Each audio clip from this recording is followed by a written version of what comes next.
Welcome to Minds of Murder.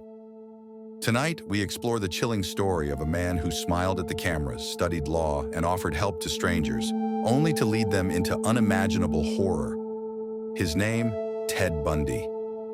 To the world, Theodore Robert Bundy was handsome, charming, and intelligent. To his victims, he was death in disguise. Between 1974 and 1978, Bundy murdered dozens of young women across 7 U.S. states.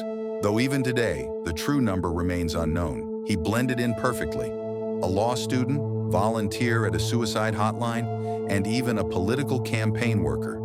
But behind the polished smile was a mind obsessed with control and the power to take life.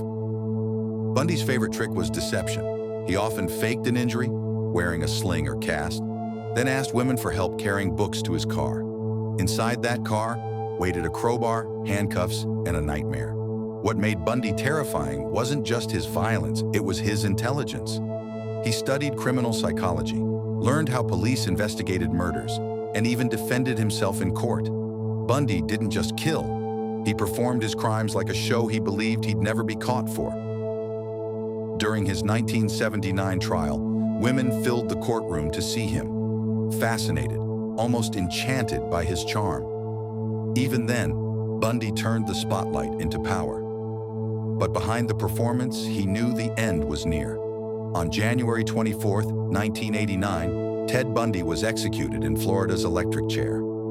As the switch was pulled, hundreds gathered outside, holding signs that read "Burn Bundy, burn." The crowd cheered, but psychologists didn't celebrate. They studied him. Because Ted Bundy wasn't just a killer, he was a mirror, showing how evil can hide behind the most ordinary face. Was Ted Bundy born a monster, or did society create him? That question still haunts the world of criminal psychology. But this was only the beginning, because the same darkness that lived in Bundy lives in many others, across countries, across generations. In our next episode, we travel to Nigeria, where brotherhood and blood created killers of their own. You've been watching Minds of Murder. Subscribe and enter the mind of the next killer.